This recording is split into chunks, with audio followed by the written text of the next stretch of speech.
நீங்க அந்த பொண்ணு வேணுமா வேணாமா ஒரு டிசைட் பண்ணிட்டீங்கல்ல, இப்போ அந்த பொண்ணு நீங்க வேணுமா வேணாமா டிசைட் பண்ண போது ஹாலிடேஸ்னாலே அது நம்ம ஜிடி ஹாலிடேஸ் தான். South India's number 1 travel brand. சன்லேண்ட்ல சமைச்சா சக்தி தானா வரும். டெய்லி 100 ரூபாய் நீங்கள் சேமிக்கும் போது உங்களால் ஒரு மாதத்துக்கு 1.6 lakhs வருமானம் வரக்கூடிய அளவுக்கு வாய்ப்பு கண்டிப்பாக இருக்கு. ஸோ கேட்குறக்கே ஆனந்தமாக இருக்குது சார். நீங்கள் சொன்ன மாதிரி 100 ரூபாய் நான் சேர்க்கறதுக்கு ரெடி. ஸோ எப்படி சேர்க்க முடியும்? எஸ்ஐபி அப்படின்னு சொல்லக்கூடிய ஒரு பிளான் இது. 10 கோடி இந்தியர்கள் ரீட்டைல் இன்வெஸ்டர்ஸ் இன்வெஸ்ட் பண்ணிட்டு இருக்காங்க. இதுக்கு முன்னாடி எல்லாம் பார்த்தீங்கன்னாக்கா இந்த பங்கு சந்தை, இந்த மியூச்சுவல் ஃபண்ட்ஸ்னு சொல்லக்கூடியது எப்பவுமே இந்த அல்ட்ரா ஹெச்என்ஐஸ் மட்டுமே இன்வெஸ்ட் பண்ணக்கூடிய ஒரு ப்ராடக்டாக தான் இருந்தது. சாமானிய மக்களுக்கு வந்து மியூச்சுவல் ஃபண்ட் அப்படின்ற ஒரு ப்ராடக்டை கேள்விப்பட்டிருக்க மாட்டாங்க. புதுசாக இப்போ எஸ்ஐபி பற்றி நான் இப்போ தான் தெரிஞ்சுக்கிறேன்னா எப்படி அதுக்குள்ளே இன்வால்வ் ஆகும்? டெய்லி 100 ரூபாய் அப்படின்னா டெய்லி எஸ்ஐபியும் இருக்குது, இல்லைனா மந்த்லி எஸ்ஐபி. அந்த 100 ரூபாயை நீங்கள் என்ன பண்ணலாம், ஒரு 3000 ரூபாயை கன்வெர்ட் பண்ணியும் நீங்கள் பண்ணலாம். சரி, இப்போ ஒவ்வொரு நாளும் நான் 100 ரூபாய் சேர்த்துனா 1,60 லட்சம் கிடைக்கும் அப்படின்றீங்க. எனக்கு எப்போ கிடைக்கும்? எவ்வளோ நாள் நான் இன்வெஸ்ட் பண்ணணும்? ரொம்ப சிம்பிளான கால்குலேஷன் இது. 3000 ரூபாய் ஒரு நாளைக்கு 100 ரூபாய்னா ஒரு மாதத்துக்கு இது 3000 ரூபாய். ஸோ இந்த 3000 ரூபாய் என்ன பண்ணுங்க, ஒரு எஸ்ஐபியில் ஒரு ப்ராடக்ட்டில் இன்வெஸ்ட் பண்ணிங்கன்னா அது கொடுக்கக்கூடிய ஆவரேஜ் ரிட்டர்ன் 12%. ஒரு 25 வயசில் இதை ஸ்டார்ட் பண்ணுறீங்கன்னு வச்சுக்கலாம். 30 வருஷம் நீங்கள் பே பண்ணுறீங்க. 3000 ரூபாய் 12%, 30 வருஷம் கழிச்சு 59 லட்சம் கட்டியிருப்பீங்க. நீங்கள் எடுத்துகிட்டு போகக்கூடிய மெச்சூரிட்டி 2.4 crore rupees. நம்மளோட ஃபினான்சியல் எக்ஸ்பர்ட் மிஸ்டர் சதீஷ் இருக்கார். அவர்கிட்ட நிறைய விஷயங்களை பேசலாம். வணக்கம் சார். வணக்கம் சரவணன். சார், பணத்தை சேர்க்கணும் அப்படின்றதான் எல்லாருடைய கனவாக இருக்குது, நல்ல வழியில் சேர்க்கணும் அப்படின்றது. என்னால் ஒரு நாளைக்கு ஒரு 100 ரூபாய் தான் ஸ்பெண்ட் பண்ண முடியும் என்னுடைய செலவுகளை, இல்லை என்னுடைய பணத்தை பெருக்கிறதுக்கு அப்படின்னா அதுக்கான பிளான்ஸ் அப்படின்றது உண்டா? இன்றைக்கி இந்தியர்களோட ஆவரேஜ் சேலரி பார்த்தீங்கன்னா ஒரு மாதத்துக்கு 30,000 ரூபாய். ஸோ 30,000 ரூபாயில் நீங்கள் எப்படியுமே ஒரு 10% கண்டிப்பாக சேமிக்கலாம். ஸோ 10% அப்படின்னா 3000 ரூபாய். அதை நீங்கள் 30 நாள் அப்படின்னு பார்க்கும்போது ஒரு நாளைக்கு 100 ரூபாய். ஸோ ஒரு நாளைக்கு 100 ரூபாய் இருந்தாலும் உங்களால் ஒரு மாதத்துக்கு 1.6 lakhs எடுத்துகிட்டு போகக்கூடிய அளவுக்கு ஒரு வாய்ப்பு இருக்குது. 1.6 lakhs 100 ரூபாய் டெய்லி 100 ரூபாய் நீங்கள் சேமிக்கும் போது உங்களால் ஒரு மாதத்துக்கு 1.6 lakhs வருமானம் வரக்கூடிய அளவுக்கு வாய்ப்பு கண்டிப்பாக இருக்குது. ஸோ கேட்குறக்கே ஆனந்தமாக இருக்குது சார். அது நடந்துருச்சுன்னா நல்லது தான். அது எப்படி பண்ணுறது? இன்றைக்கி பார்த்தீங்கன்னாக்கா பர்சனல் ஃபினான்ஸ் இல்லை இன்வெஸ்டிங்கில் நிறைய தேடக்கூடிய வார்த்தை என்னன்னாக்கா ரிட்டையர்மெண்ட் இல்லை பேசிவ் இன்கம். பேசிவ் இன்கம் அப்படின்னா என்னன்னாக்கா, முதல்ல நீங்கள் எதுவுமே வேலை செய்யாமல் உங்களுக்கு ரெகுலராக ஒரு அமௌண்ட் பென்ஷன் மாதிரி வர்றது, இதுதான் பேசிவ் இன்கம். இப்போ என்ன பண்ணுறோம், நம்ம 60 வயசு வரைக்கும் வேலை செய்கிறோம். 60 வயசுக்கு மேலே பென்ஷன் வந்துச்சுன்னா நல்லது. பென்ஷன் இல்லை, ப்ரைவேட்டில் வேலை செய்கிறோன்னா நம்மளுக்கு ஏதோ ஒரு வருமானம் எங்கேருந்தோ ஒரு 1.6 lakhs வருது எந்த வேலையும் செய்யாமல், அதான் பேசிவ் இன்கம். ஸோ அதுக்கு கண்டிப்பாக வந்து ஒரு 100 ரூபாய் சேர்க்கும்போது அது மாதிரியான ப்ராடக்ட்ஸ் நிறைய இருக்குது மார்க்கெட்டில். ஸோ எப்படி சேர்க்க முடியும் சார்? நீங்கள் சொன்ன மாதிரி 100 ரூபாய் நான் சேர்க்கறதுக்கு ரெடி. ஒரு நாளும் ஒரு எப்படி எவ்வளவோ கடைக்கெல்லாம் நம்ம ஜிபே சர்வசாதாரணமாக டீ சாப்பிட்டா 100 ரூபாய் ஜிபே பண்ணுறோம். இப்போ நமக்காக பண்ணிக்க மாட்டோமா? என்ன பண்ணணும் அதுக்கு? இந்த ஒரு ப்ராடக்ட் பேர் தான் வந்து சிஸ்டமேட்டிக் இன்வெஸ்ட்மெண்ட் பிளான், எஸ்ஐபி அப்படின்னு சொல்லக்கூடிய ஒரு பிளான் இது. இன்றைக்கி பார்த்தீங்கன்னாக்கா நிறைய இந்தியர்கள் வந்து 2020 கோவிடுக்கு அப்புறம் இந்த ப்ராடக்ட்டில் இன்வெஸ்ட் பண்ணிட்டு இருக்காங்க. கிட்டத்தட்ட பார்த்தீங்கன்னா 10 கோடி இந்தியர்கள் ரீட்டைல் இன்வெஸ்டர்ஸ் இன்வெஸ்ட் பண்ணிட்டு இருக்காங்க. இதுக்கு முன்னாடி எல்லாம் பார்த்தீங்கன்னாக்கா இந்த பங்கு சந்தை, இந்த மியூச்சுவல் ஃபண்ட்ஸ்னு சொல்லக்கூடியது எப்பவுமே இந்த அல்ட்ரா ஹெச்என்ஐஸ் மட்டுமே இன்வெஸ்ட் பண்ணக்கூடிய ஒரு ப்ராடக்டாக தான் இருந்தது. சாமானிய மக்களுக்கு வந்து மியூச்சுவல் ஃபண்ட் அப்படின்ற ஒரு ப்ராடக்டை கேள்விப்பட்டிருக்க மாட்டாங்க.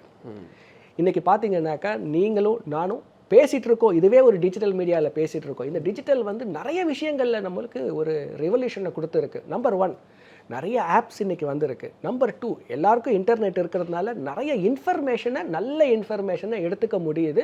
3வது பார்த்தீங்கன்னாக்கா அந்த ஒரு இன்வெஸ்ட்மெண்ட் பற்றின ஒரு இன்ஃபர்மேஷன் வரும்போது எஸ்ஐபியில் நிறைய பேர் இன்வெஸ்ட் பண்ணிருக்காங்க. இது வரைக்கும் நீங்கள் பண்ணலன்னாக்கா எஸ்ஐபி ஃபர்ஸ்ட் நீங்கள் இன்வெஸ்ட்மெண்ட்டை ஸ்டார்ட் பண்ணுங்கள்.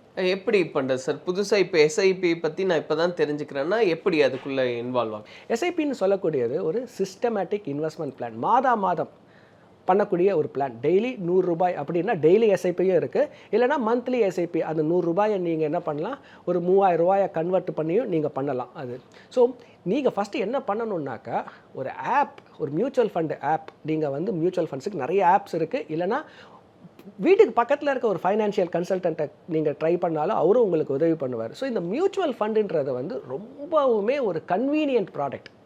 எதுக்காக நீங்கள் இன்வெஸ்ட்மெண்ட்டை பண்ணணும்? நம்பர் 1 ரிட்டர்ன்ஸுக்காக பண்ணணும். இதில் நீங்கள் இன்வெஸ்ட் பண்ணும்போது நீங்கள் லாங் டேர்மில் ஒரு 12% ரிட்டர்ன்ஸ் வரதுக்கு நல்ல ஒரு வாய்ப்பு இருக்குது. நம்பர் 1. Number 2 convenience. இது ஆப் மூலமாக இருக்கிறதுனால நீங்கள் இன்றைக்கி சென்னையில் ஒர்க் பண்ணுறீங்க, நாளைக்கு சேலம் போவீங்க, கோயம்புத்தூர் போவீங்க, இல்லை நீங்கள் டெல்லி, பாம்பே, அமெரிக்கா போனாலும் அங்கேருந்து நீங்கள் என்ன பண்ணலாம், உங்கள் இன்வெஸ்ட்மெண்ட்டை தொடர்ந்து பண்ணிக்கிட்டே வரலாம். நம்பர் 2. நம்பர் 3 பார்த்தீங்கன்னாக்கா எல்லாருக்கும் என்ன பயம்னா, இன்றைக்கி நான் வந்து ஒரு 3000 ரூபா கமிட் பண்ணுறேன், இப்போ எனக்கு வந்து வேலை ஏதோ ஒன்று எமர்ஜென்சி, என்னால் 3000 கட்ட முடியல, இல்லை நான் 3000 இன்க்ரீஸ் பண்ணி 5000 கட்டணும்.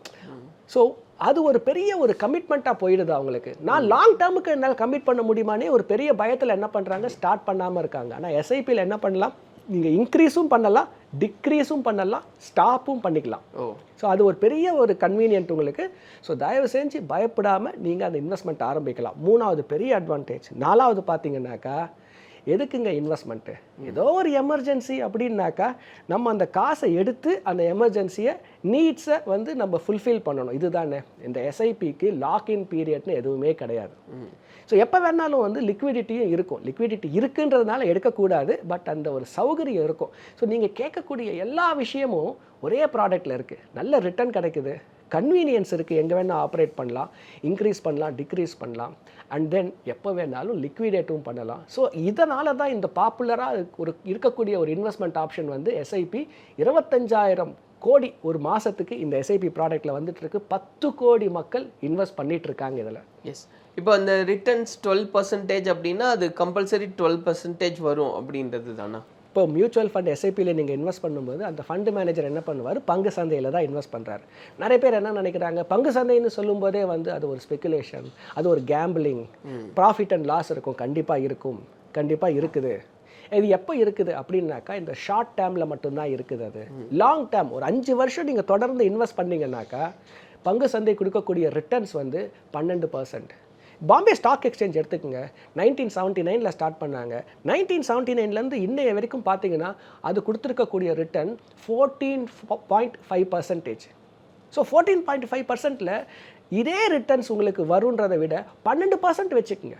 ஸோ 12%ன்றது கண்டிப்பாக ஒரு சஸ்டெயின் ஆகக்கூடிய ஒரு ரிட்டர்ன் அது. ஆனால் நீங்கள் குறைஞ்சபட்சம் ஒரு 5 வருஷமாவது ஸ்டே பண்ணால் மட்டும்தான் இந்த 12% ரிட்டர்ன்ஸ் வரும். ஆனால் இந்த 12% ரிட்டர்ன்ஸ் எடுத்துகிட்டு போகிறது ஒரு பெரிய கஷ்டமான ஒரு விஷயமே கிடையவே கிடையாது. கண்டிப்பாக உங்களுக்கும் கிடைக்கும். ஆனால் நீங்கள் என்ன பண்ணணும்னா 5+ இயர்ஸாக உங்கள் இன்வெஸ்ட்மெண்ட்டை பார்க்கணும் நீங்கள். சார், இப்போ ஒவ்வொரு நாளும் நான் 100 ரூபாய் சேர்த்துனா 1 கோடியே 60 லட்சம் கிடைக்கும் அப்படின்றீங்க. எனக்கு எப்போ கிடைக்கும்? எவ்வளோ நாள் நான் இன்வெஸ்ட் பண்ணணும்? ரொம்ப சிம்பிளான கால்குலேஷனுங்க இது. 3000 ரூபாய் ஒரு நாளைக்கு 100 ரூபான்னா ஒரு மாதத்துக்கு இது 3000 ரூபாய். ஸோ இந்த 3000 ரூபாய் என்ன பண்ணுங்க, ஒரு எஸ்ஐபியில் ஒரு ப்ராடக்ட்டில் இன்வெஸ்ட் பண்ணிங்கன்னா அது கொடுக்கக்கூடிய ஆவரேஜ் ரிட்டர்ன் 12%. ஓகே. ஸோ நீங்கள் வந்து ஒரு 25 வயசில் இதை ஸ்டார்ட் பண்ணுறீங்கன்னு வச்சுக்கலாம். 30 வருஷம் நீங்கள் பே பண்ணுறீங்க கண்டினியூஸாக. ஸோ 3000 ரூபாய் 12%, 30 வருஷம் கழித்து அதோட கார்பஸ் பார்த்தீங்கன்னாக்கா 59 லட்சம் கட்டியிருப்பீங்க. நீங்கள் எடுத்துகிட்டு போகக்கூடிய maturity 2.4 crore rupees. Okay. So நீங்கள் 30 வயசில் தான் ஸ்டார்ட் பண்ணுறீங்கன்னா 60 வயசில் எடுத்துக்கோங்க அந்த மெச்சூரிட்டியை. ஸோ 30 வருஷம் டைம் கொடுத்தீங்கன்னா 59 லட்சம் என்ன ஆகிடும்னா 2.4 வரைக்கும் போயிடும் இது. ஆனால் நீங்கள் செய்ய வேண்டிய விஷயம் என்னன்னாக்கா, நம்பர் 1 3000 ரூபாய் மாதத்துக்கு கமிட் பண்ணணும், டிசிப்ளைனாக இன்வெஸ்ட் பண்ணணும், லாங் டேர்முக்கு இன்வெஸ்ட் பண்ணணும். நம்பர் 1. நம்பர் 2, இதை ஒரு வருஷமும் 10% ஸ்டெப் அப் பண்ணணும். அது எப்படி பண்ணுறது சார்? அது என்ன பண்ணணும்னா, இந்த வருஷம் நீங்கள் 3000 இல்லையா, அடுத்த வருஷம் 2026 போது நீங்கள் என்ன பண்ணணும்னா எக்ஸ்ட்ரா ஒரு 10%னா 300 ரூபாய். ஓகே. ஸோ அதுக்கு அடுத்த வருஷம் என்ன பண்ணணும்னாக்கா இன்னொரு ஒரு 10% ஸ்டெப் அப் பண்ணணும். இப்படி நீங்கள் ஸ்டெப் அப், ஏன் 3000 ரூபாய்ன்றது ரொம்பவுமே ஒரு அஃபோர்டபுளான ஒரு அமௌண்ட்டாக போயிடுச்சு இன்றைக்கி. ஏன்னா 10% சேமிக்க முடியும் உங்களால் 30,000 போது. ஸோ நீங்கள் ஸ்டெப் அப் முறையில் 3000 ரூபாய் சேர்த்தாலும் உங்களுக்கு கார்பஸ் 2.4 crore வந்துடும். சரி, இந்த 2.4 crores வந்துடுச்சுனாக்கா அதிலிருந்து 8% ஆனுவலி 8% அப்படின்னாக்கா நீங்கள் ஒரு மாதத்துக்கு நீங்கள் எடுத்துகிட்டு போகக்கூடிய உங்களோட regular income, passive income, SWP அப்படின்னு சொல்லக்கூடிய அந்த சிஸ்டமேட்டிக் விட்ராவல் பிளானில் 1.6 lakh rupees per month. இப்போ இப்போ எண்ட் ரிசல்ட் நீங்கள் சொல்கிறீங்க, அதையே மல்டிபிள் பண்ணுறதுக்கான பாசிபிலிட்டிஸ் அப்படின்றது. இப்போ 2.4 crores நீங்கள் சேர்த்துட்டீங்க. நீங்கள் இப்போ உங்களுக்கு ஆப்ஷன், நீங்கள் 1.6 lakhs தான் எடுத்துகிட்டு போகணுன்ற கிடையாது. 1 lakh இருக்கலாம், இல்லை ஒரு 1.8 lakhs கூட இருக்கலாம். ஸோ இந்த எஸ்டபிள்யூபியும் நீங்கள் என்ன பண்ணலாம், நீங்கள் ஃப்ளெக்சிபிளாக வச்சுக்கலாம். சரி, எனக்கு 1.6 lakhs வேண்டாம், எனக்கு 1.4 lakhs 1.25 lakhs அப்படி போதும்னா கூட என்ன ஆகும்னாக்கா அந்த கார்பஸ் பெருகிட்டே போகும்.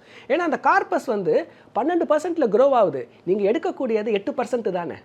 ஸோ நீங்கள் 1.6 lakhs எடுத்தால் கூட அந்த கார்பஸ் என்ன ஆகும்னா கண்டினியூஸாக க்ரோ ஆகிட்டே தான் போயிட்டுருக்கும். 2.5 crore 2.4 crore இருக்காது, 2.4க்கு மேலே ஒரு 2.5 2.6ன்னு க்ரோ ஆகிட்டே தான் இருக்கும். அது இப்போது இதுலேயும் எரர்ஸ் நடக்கிறது உண்டு இல்லையா சார்? ஏன்னா இப்போ நம்ம சொல்கிறோம் ஒரு நாளைக்கு 100 ரூபாய் சேர்த்தாலே வந்து என் ரிசல்ட் அப்படிங்கும்போது 1,60,00,000 ரூபாய் இருக்கும். அப்படிங்கும்போது நான் ஏன் 100 ரூபா போடணும், நான் 1000 ரூபாயா போடுறேன் ஒரு நாளைக்குன்னு நினைக்கக்கூடிய மனிதர்களும் இருக்காங்க. ஸோ ஆனால் ஒரு ஆர்வத்தில் அந்த மாதிரி நடக்கிறது உண்டு. அவங்க என்ன மாதிரியான எரர்ஸ் எல்லாம் செய்கிறது உண்டு? இதில் எங்கே ஸ்டாப் ஆகுது இடையில? இது ஒரு பெரிய எரர் என்னன்னாக்கா, நீங்களும் சேர்க்க ஆரம்பிப்பீங்க. சரி, 3000 ரூபாய் எனக்கு அந்த ஒரு இலக்கு 2.4 crore இலக்கு வேணும் அப்படின்னு சொல்லிட்டு ஸ்டார்ட் பண்ணுறீங்க. நீங்கள் 25ல் ஸ்டார்ட் பண்ணுறீங்கன்னு வச்சுக்கலாம். ஒரு 35ல் வரும்போது என்னென்னா ஒரு கணிசமான தொகையை நீங்கள் பார்க்க ஆரம்பிச்சிருப்பீங்க. அப்போ என்ன பண்ணுவாங்கனாக்கா, வீட்டிலேருந்து வந்து நம்மக்கிட்ட தான் இவ்வளோ காசு இருக்கே, நம்ம ஏன் ஒரு நிலம் வாங்கக்கூடாது, நம்ம ஏன் இந்த காசை வச்சு ஒரு வீட்டுக்கு ஒரு டவுன் பேமெண்ட் பண்ணக்கூடாது, நம்ம ஏன் ஒரு கார் வாங்கக்கூடாது. என்ன ஆகுனாக்கா அந்த ஒரு ஃபோக்கஸ் மிஸ் ஆகிடும், உங்கள் இலக்கு மிஸ் ஆகிடும், டைவர்ட் ஆகிடும். இது முதல் தவறு. இது ரெண்டாவது, இது நம்ம சுலபமாக என்ன சொல்லிட்டோம், ஒரு எக்ஸல் கால்குலேஷன் மாதிரி நம்ம சொல்லிட்டோம். 3000 ரூபாய் 10% ஸ்டெப் அப், 12% 30 வருஷம் 2.4 crore.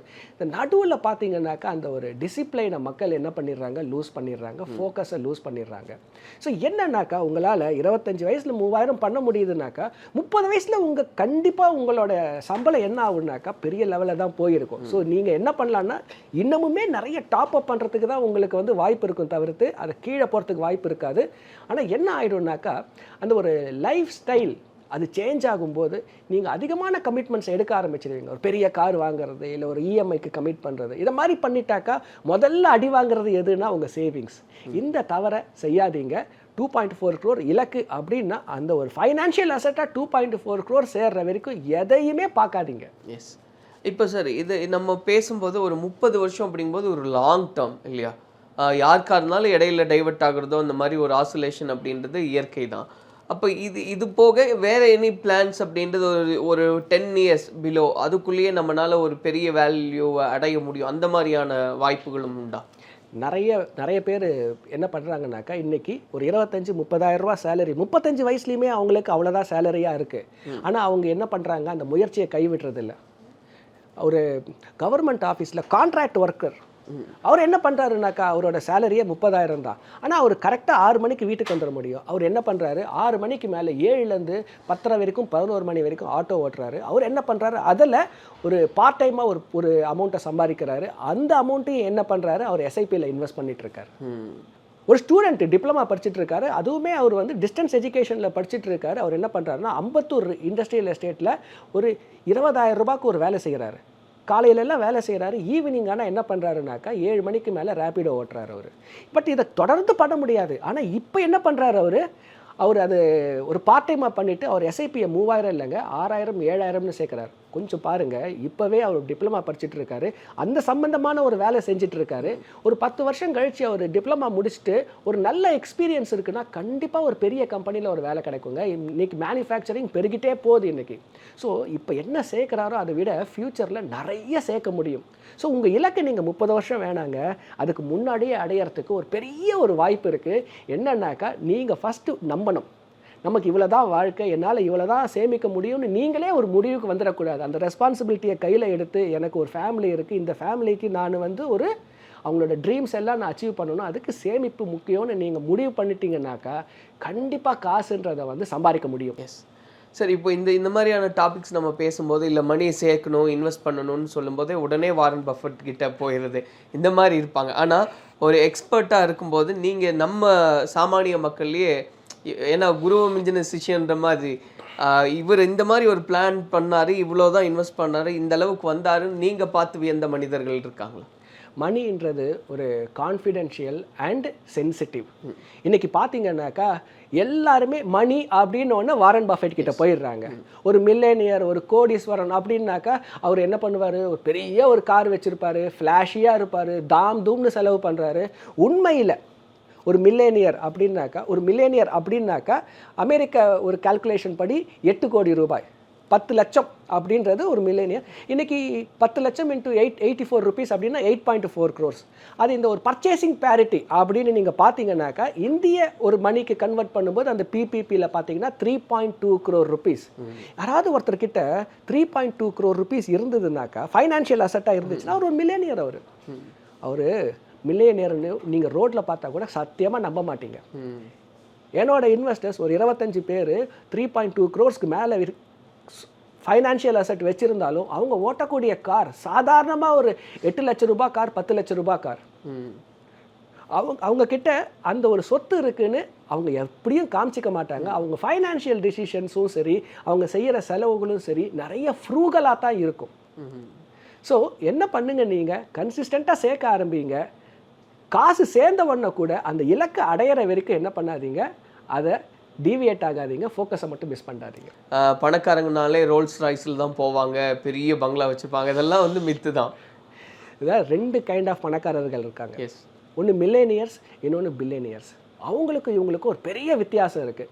நம்ம அந்த பில்லியனியர்ஸை பார்த்து மில்லேனியர்ஸும் இப்படி தான் இருப்பாங்க அப்படின்னு நினச்சிட்டு இருக்கோம். கண்டிப்பாக அப்படி கிடையாது. அவங்க யாரெல்லாம் வந்து காசே இல்லாமல் மில்லேனியர் மாதிரி இருக்கணுன்றவங்க தான் இன்றைக்கி நிறைய பேர் இன்றைக்கி என்ன பண்ணுறாங்க, கடனை வாங்கி அது மாதிரியான ஒரு ஃப்ளாஷி காரை வச்சுட்டு இருக்காங்க. உண்மையான மில்லேனியர்ஸ் வந்து இன்றைக்குமே வந்து 10 லட்சம் 15 லட்சம் காரை ஓட்டிட்டு அவங்க வாழ்க்கையை ரொம்ப சந்தோஷமாக ஆனந்தமாக ஒரு ஃப்ரூகலாக நடத்திட்டு போயிட்டுருக்காங்க. ஓகே, ஸோ அதை பார்த்தப்ப நம்ம ஏமாறுறதா நிறைய பேர் இருக்காங்க. ஆனால் இப்படி தான் வாழணும் ஒரு போலி தோற்றத்தை ஏற்படுத்துகிறாங்க இல்லையா சார்? அவங்கள பார்க்கும்போது உண்மையாக எப்படி இருக்கு உங்களுக்கு? நானும் பணக்காரன் அப்படின்னு காமிச்சிக்கிறதுக்காக கடன் வாங்கியாவது ஏதாவது ஒரு விஷயத்தை காமிக்கணும் அப்படின்னு நினைக்கிற மனிதர்கள் பார்க்கும்போது இன்றைக்கி இருக்கக்கூடிய உலகத்தில் பார்த்தீங்கன்னா இந்த பியர் ப்ரெஷர் ரொம்ப அதிகமாகிடுச்சு. என்னோட நண்பர் அந்த கார் வாங்கிட்டாரு, நானும் அந்த மாதிரியான ஒரு கார் வாங்கணும். என்னோட நெய்பர் இங்கே வெக்கேஷன் போயிருக்காரு, நானும் இந்த மாதிரி ஒரு வெக்கேஷன் போகணும்னு சொல்லிட்டு ஒரு social media pressure, peer pressure அதிகமாக போயிட்டுருக்கு. இங்கே பாருங்கள், படிக்கிற வரைக்கும் தான் எல்லாருக்கும் ஒரே கொஸ்டின் பேப்பர். அவங்கள பார்த்து அந்த கொஸ்டினுக்கு ஆன்சரை பார்த்து நம்ம காப்பி அடிச்சு இருந்தாலும் பாஸ் பண்ணிவிடுவோம். ஆனால் வேலை, லைஃப் அப்படின்னு வந்துட்ட பிறகு அவங்க வாழ்க்கை வேறு, உங்கள் வாழ்க்கை வேறு. அவங்களோட அப்ஜெக்டிவ், அவங்களோட ட்ரீம், அவங்களோட கோல்ஸ் வேறு, உங்களோட ட்ரீம்ஸுன்றது வேறு. ஸோ நீங்கள் என்ன பண்ணணும்னா உங்களோட வாழ்க்கைக்கு எது உங்களுக்கு சந்தோஷத்தை கொடுக்கும் அப்படின்றத பார்த்து அனலைஸ் பண்ணி நீங்கள் அதை செய்ய ஆரம்பிச்சிங்கனாக்கா ஒரு ஃபுல்ஃபில்மெண்ட் இருக்கும், ஒரு சாட்டிஸ்ஃபேக்ஷன் இருக்கும், அனாவசியமான செலவுகள் இருக்காது. நீங்கள் என்ன பண்ணலாம், சீக்கிரமாக உங்களோட கோல்ஸ், ட்ரீம்ஸை அடைய ஆரம்பிக்கலாம். அவர் என்ன பண்ணுவார், 60 வயசில் அடையிறத நீங்கள் ஒரு 45 வயசில் அடைஞ்சிடலாம், 50 வயசில் அடைஞ்சிடலாம். ஸோ அதுதான் வித்தியாசம் அப்படின்னு. Thank you sir. கண்டிப்பாக அதை பார்க்குறவங்களுக்கு அது பயனுள்ளதாக இருக்கும் அப்படின்றது நம்புறேன். தொடர்ச்சியாக நம்ம பேசலாம் சார். நன்றி சரவணன், தேங்க்ஸ். நைட் ஷோலாம் நான் போனதே இல்லை. தூக்கம் வந்துச்சுன்னா என்ன பண்றது? தூங்கிடு. அப்ப எதுக்கு நைட் ஷோக்கு வரணும்? ஹாலிடேஸ்னாலே அது நம்ம ஜிடி ஹாலிடேஸ் தான். South India's number 1 travel brand. சன்லேண்ட்ல சமைச்சா சக்தி தானா வரும்.